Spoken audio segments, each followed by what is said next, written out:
This is Qatar working in my big arena. I have to do a voiceover of this video. I guess I forgot to press the turn on the power button on my microphone. So I ended up with no sound, but this was actually a really good video talking about keeping his attention on me. I have to work harder to keep his attention on me in this bigger arena.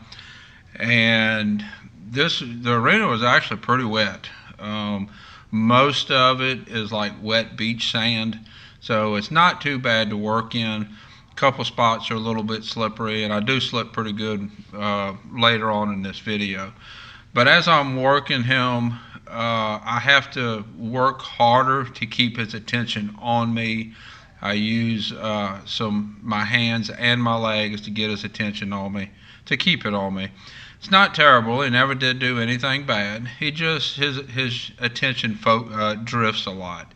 And it's a lot like some of the cow horses that I ride, where they're just paying attention to everything else. At one point we had a big bunch of geese jump up and fly over us, and cars going by next to us, and he's just looking at everything else. Right here I'm trotting him around. Looks like I'm going to be asking for a lope here in a minute. And we're going to be loping for a good while. I want him to think about what I'm asking for, what I'm asking him to do. And I'm going to lope him a little bit, get him a little bit winded so that he wants to listen to me. As his attention gets better on me, then I'm not going to ask him to work as hard. Here I'm loping around. I still just have a plain smooth mouth D-ring snaffle on him. That's all I have on him. And he's not really giving me any trouble controlling his speed. He's not really wanting to speed up, anything like that. He just kind of wants to look around, and that'll kind of change the bend in his body, which will cause a little bit of guiding issues here and there. None of it is terrible. None of it is real bad. It's just that he needs to be better.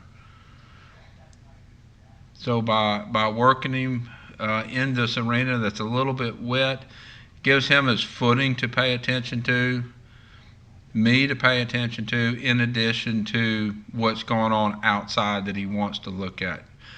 If you remember, I had Saber a while back. He was an Arabian that kept wanting to look outside. And when I was working him, I was putting a lot of stuff on the ground. There, it's pretty wet where I'm going through there. When I was working Saber, I was putting a lot of stuff on the ground, and then we were trotting and loping over it so that he would have to think about those things. And that's the same idea here in this wet arena, so that he thinks about his footing.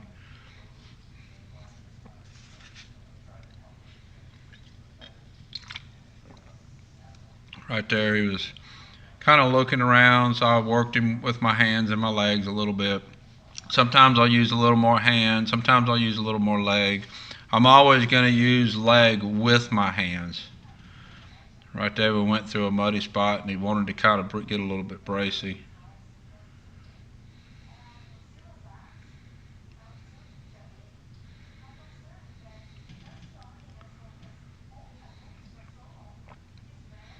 At no point does he ever try to run off with me or anything like that. It's just keeping his attention, trying to keep his body a little bit better under control. Right there I asked for a lead change and he didn't get it. I don't really have his cues down for his flying lead changes. So we broke the trot and picked up the other lead.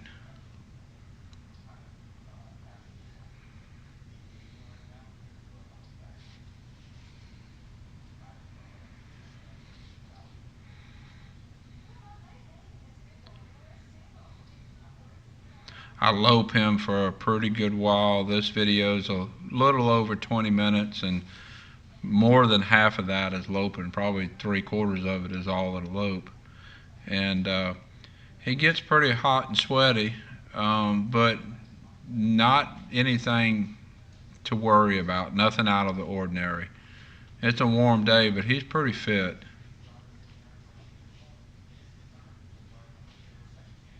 Here somewhere we slipped pretty good. There he broke gate, probably because of the foot, and there was our slip. We'll ask for a lope again.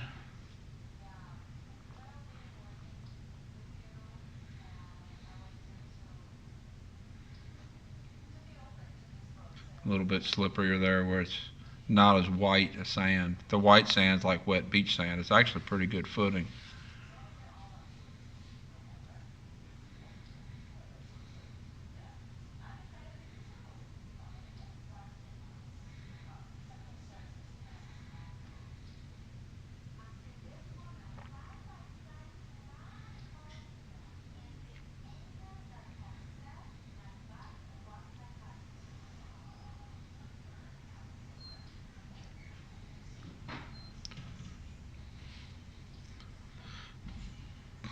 Often, in many cases, when a horse isn't acting just right at a walk or just right at a trot, a lot of people are a little apprehensive to go ahead and ask it to lope. Oop, another good slip there. But in many situations, go ahead, if you go ahead and get them to lope and go ahead and get a little bit of work in, a little bit of try, then they're going to use their brain and kind of think about whether or not they really want to act up, really want to ignore what you're asking them to do.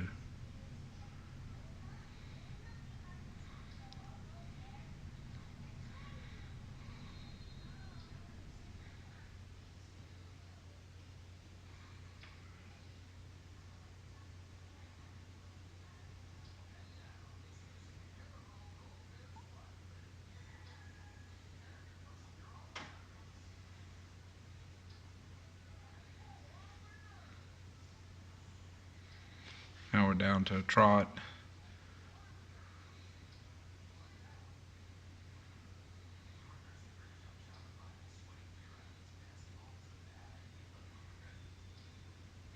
At a trot, he going a little bit slower, and he tries a little bit harder to not listen to me. As I'm moving around, watch his ears.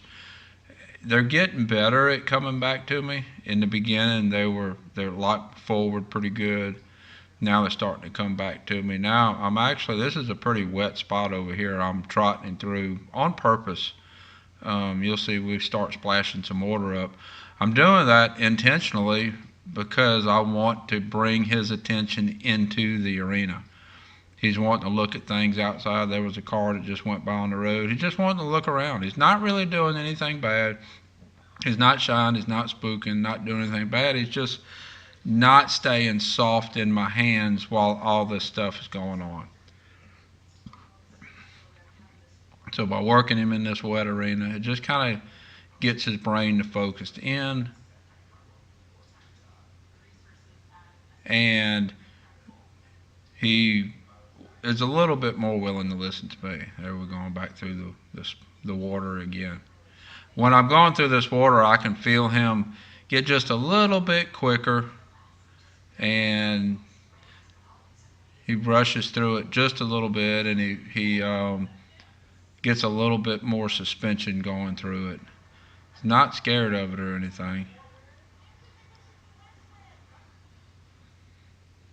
Basically, it's similar to putting out some ground poles, going over ground poles.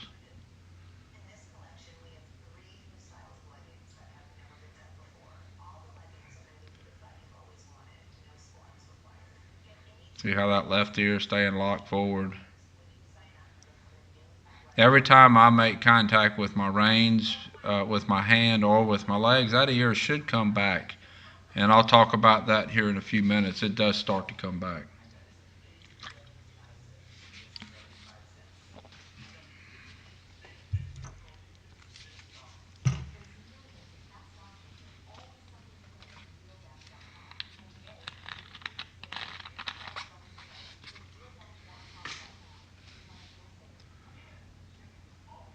Here, back through the water again.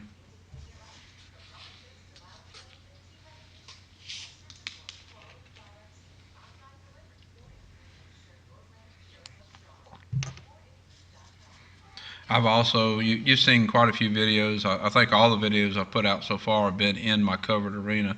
I've also ridden him out, and he doesn't do anything bad out either. It's just kind of the same thing. You're just looking around. I know his owner had talked about him popping up in the front end, and I'm not sure what all else. Some kind of stuff that just kind of rattles her a little bit, and stuff that just needs to be fixed. But really haven't had much of that. But the other side of that is I'd get on him and put him to work. So that's something that I'll be talking with her about, and that's one of the reasons why I'm doing these videos, so she can look at the videos and use them for reference, so she can see what I'm doing and compare that to what she's doing.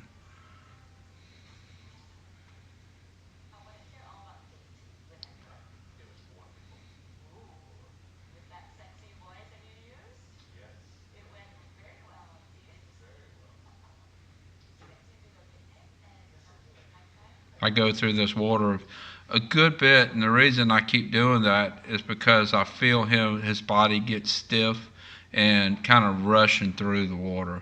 And I'm trying to do it enough times that his body stays relaxed all the way through the water, and his pace stays consistent going through the water. It's getting better there. And in the process, really what I'm working on is I'm working on that his ears coming back, his attention on me. Now his ears are starting to soften a little bit. Watch his ears, they're going to be flicking around a little bit more. And a lot of that is from just going through this water, giving him something in here, in the arena, to think about, focus his attention.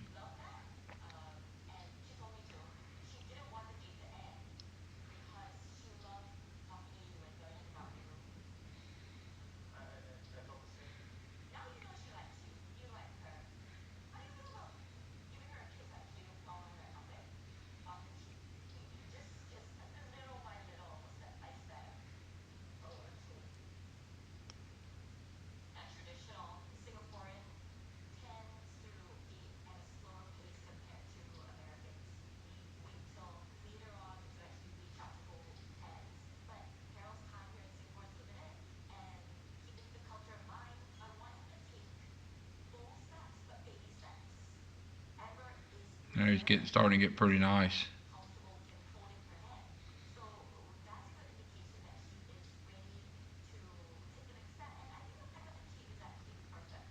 Right there, he started to get a little stiff. And I picked him up with my hands and used my legs a little bit more.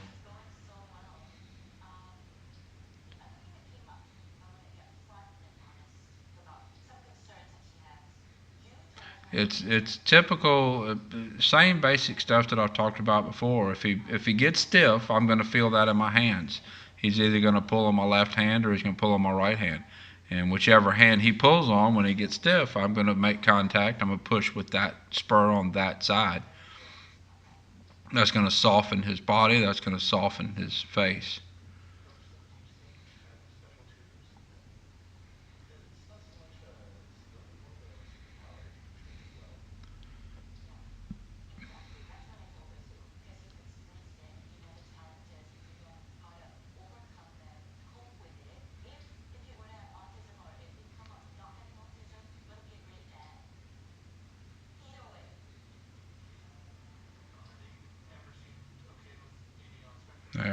You watch his body now. His whole body is softer and more relaxed than what it was when I started. You can see it in his neck. You can see it in his ears. You can see it in the swing of his legs. It's all softer and more relaxed.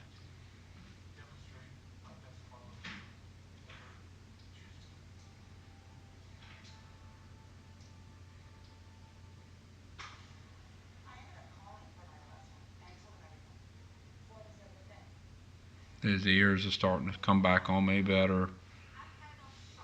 Less tension in his neck, less tension in his throat latch. And all I did is lope and trot. Just go and steer. And go and steer with collection. Go and steer correctly. Go and steer and tell him to stay soft on my hands, stay soft in his body. Right there, just a little change of direction, change of rein, change bend.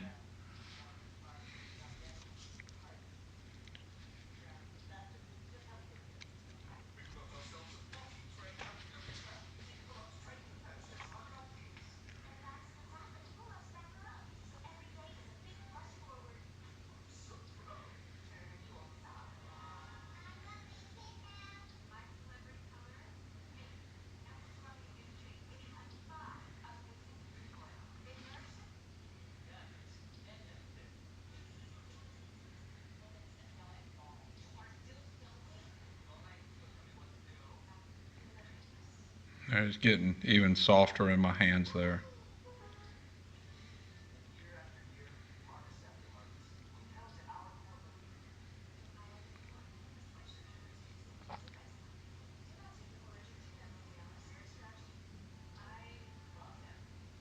Now I'm asking for a little bit more extension. Ask for some extension, expect him to stay soft.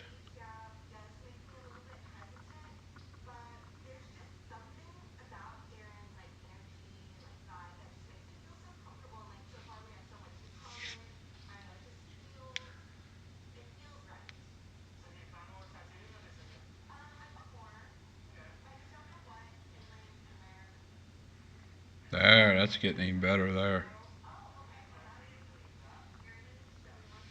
A little better. I'm pushing a little more with my seat, with my legs, and he was pushing a little more from behind.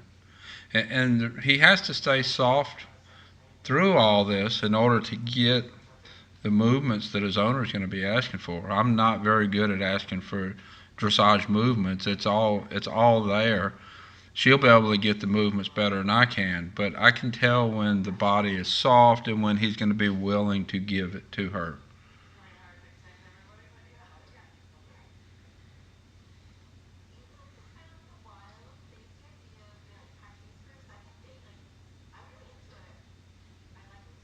There we go. Let him walk just a little bit.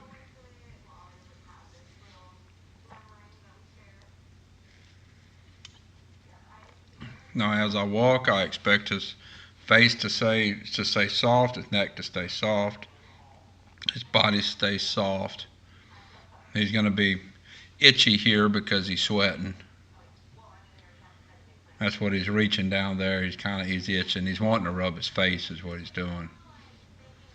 You'll see he'll rub it in a minute.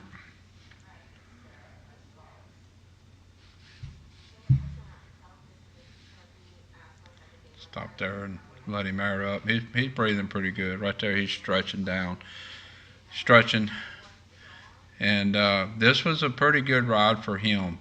After I got done riding him, after this ride, I iced his legs because he had worked pretty hard. And that helps with the recovery. I have a separate video where I talk about that. And give him a chance to kind of stand. Now, if he starts to walk off here, I'm going to ask him to move his feet. I want him to stand. I want him to take the opportunity to stand and, when it's offered to him.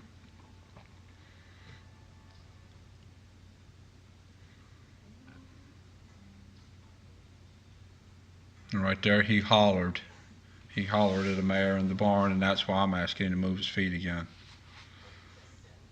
I hate that I didn't turn the power on a mic or whatever I did, because he was hollering a couple of times throughout this video, and I talked about that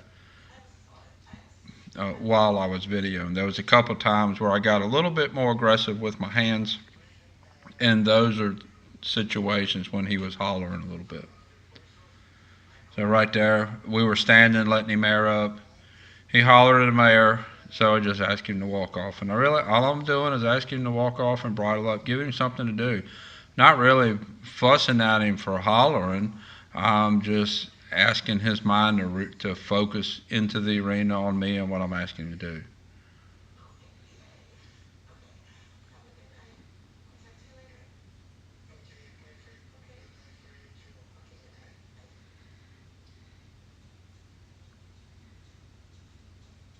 I'll come back around and give him another chance to stand. And we're going to sit here for a few minutes, let him stand a little bit. He stays breathing a little bit heavy. I go in the barn and unsaddle him and put the ice boots on him and give him a chance to cool down that way. So I got him cooled down really good. And this is a really nice horse. He's got a little bit of situation where he needs to keep his attention on the rider a little bit better. Even there, he's breathing kind of heavy and he's still kind of looking up and around. But see right here, I picked up the left rein, his left ear came back. That's what I'm talking about here. I hate I missed that audio. But even there, standing there, he's thinking about something else. I pick up a rein, that ear on that side comes back. That's what I'm looking for. And anytime he's paying attention to whatever, I don't mind that as long as that ear comes back on me when I ask him to do something. There, left rein, left ear came back again. So this is Qatar. I'll have a playlist on YouTube of his videos on YouTube. Until next time, thank you for watching.